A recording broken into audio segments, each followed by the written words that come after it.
নমস্কার বন্ধুরা, আজ আপনাদের জন্য নিয়ে এসেছি সম্পূর্ণ দেশি পদ্ধতিতে তৈরি একটি মজাদার ফ্রুট কেক। মিডিয়াম সাইজের ফ্রুট কেক বানানোর জন্য আমি নিয়েছি মোরব্বা, তারপর নিয়েছি চেরি। এগুলো কিন্তু অরিজিনাল চেরি, করমচা নয়।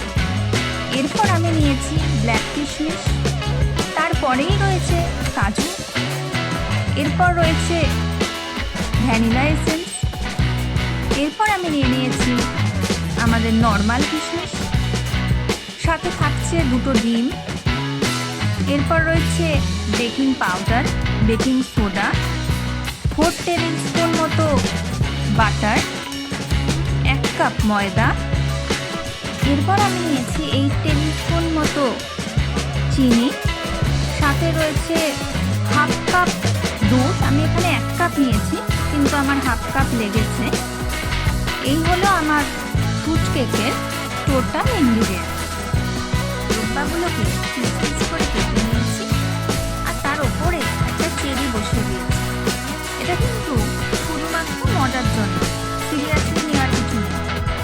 এরপরে আমি চেরিগুলোকে ভালো করে কেটে ওর সিডসগুলো বার করে দিয়েছি, আর যে চিনিটা ছিল ওটাকে আমি গ্রাইন্ডারে পাউডার বানিয়ে নিয়েছি। আর 2টো ডিমকে ফাটিয়ে একটা পাত্রে ঢেলে নিয়েছি, কিন্তু বাটারটাকে আমি মেল্ট করি, কারণ যা গরম করেছে বাটার নিজেই মেল্ট হয়ে যায়। এবার আমি 2টো ডিমকে মিক্স করে নিচ্ছি, তারপর তার মধ্যে দিয়ে দিচ্ছি ওই যে চিনির পাউডারটা বানিয়েছিলাম সেটার কিছুটা অংশ। একসঙ্গে পুরো পাউডার অ্যাড করব, কিছুটা পাউডার অ্যাড করে এটাকে আবার ব্লেন্ড করব। করার পর বাকি পাউডারটাও অ্যাড করে দেব, করে এটাকে যতক্ষণ না এটা গলছে ততক্ষণ আমি কিন্তু নাড়াতে থাকবো। চিনিটা যেই গলে এসছে সেই আমি অ্যাড করে দিলাম 4 টেবিল স্পুন বাটার। আমি আগেই বলেছি বাটারটা আমি মেল্ট করিনি, এটা এখানে দিয়ে নাড়াতে নাড়াতেই কিন্তু মেল্ট হয়ে যাবে। বাটার চিনি সব মিলেমিশে একাকার হয়ে গেছে। এরপর আমি অ্যাড করে দিলাম পরিমাণ মতো ভ্যানিলা এসেন্স। ব্যাটারটাকে এবার খুব ভালো করে মিক্স করে নিচ্ছি, ক্লকওয়াইজ ও অ্যান্টি ক্লকওয়াইজ। আমাদের সুগার ও এগের মিক্সারটা রেডি হয়ে গেছে। এটা থিকনেসটা এরকম হবে। একটা বড় ছাঁকনিতে ময়দাটা ঢেলে নিলাম, আর তাতে হাফ টিস্পুন বেকিং পাউডার আর 1/4 টিস্পুন বেকিং সোডা অ্যাড করে দিলাম। মাথায় রাখবেন সোডা যাতে কোনোভাবেই বেশি না হয়। আমি ময়দাটা সেঁকে নিচ্ছি, যার জন্য কেকটা ফ্লাফি ও স্পঞ্জি হবে। এবার ময়দাটা ভালো করে ব্লেন্ড করে নিচ্ছি। এবার আমি হাফ কাপ মতো দুধ অ্যাড করলাম। আপনাদের যতটা দুধ লাগবে আপনারা অ্যাড করবেন, কিন্তু খেয়াল রাখবেন মিক্সারটা যেন কোনোভাবেই ওয়াটারি না হয়ে যায়। এটা কিন্তু একটুখানি ঠিক হবে।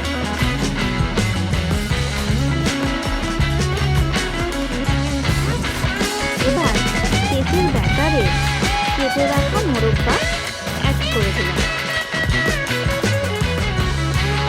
নর্মাল কিশমিশটা এটা দিয়ে দিলাম। এবার অ্যাড করে দিলাম কেটে রাখা চেরি। সবশেষে দিলাম ব্ল্যাক কিশমিশ। এবার ব্যাটারটা খুব ভালো করে মিক্স করে নেব। আমি কিন্তু সব ড্রাই ফ্রুট ব্যাটারে অ্যাড করি। কেকটা তৈরি হতে দেওয়ার 5-6 মিনিট পর আমি বাকি ড্রাই ফ্রুটসগুলো দিয়ে দেব। এতে কী হবে, সব ড্রাই ফ্রুটস কেকের নিচে পড়ে না গিয়ে ওপরের লেয়ারেও থাকবে। এরই মধ্যে আমি একটা বড় কড়াইতে প্রিহিট করতে বা গরম করতে বসিয়ে দিয়েছি আর একটা হার্ট শেপের কেক মোল্ডে বাটার পেপার লাগিয়ে নিয়েছি।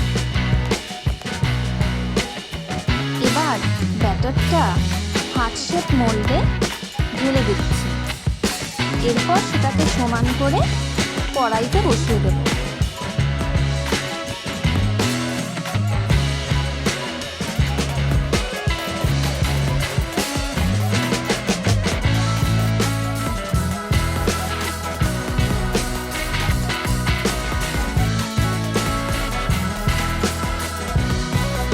আমি কোনো রকম লবণ কিন্তু ব্যবহার করিনি বেকিংয়ের জন্য।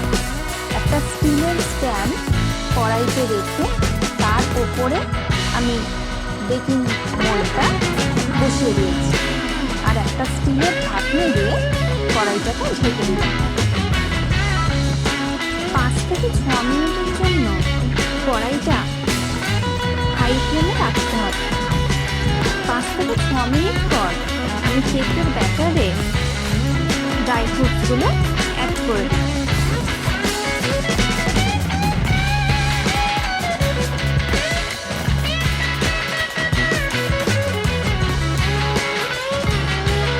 এইবার মিডিয়াম ফ্লেমে কেকটাকে বেক হতে দেব 15 থেকে 20 মিনিটের জন্য। 15 মিনিটের পর একবার কভার খুলে একটা টুথপিক কেকের ভেতরে ঢুকিয়ে চেক করে নেব কেকটা বেক হয়েছে কিনা।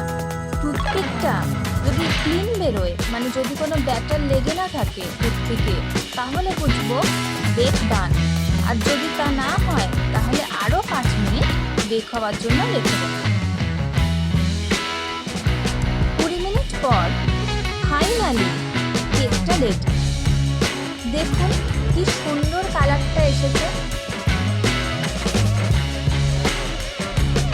এবার কিছুক্ষণ কেকটাকে ঠান্ডা হতে দেব, তারপর একটা প্লেটে কেকটাকে বার করে নেব। দেখুন কেকটা কি সুন্দর স্পঞ্জি হয়েছে আর খেতেও কিন্তু খুবই টেস্টি হয়েছে।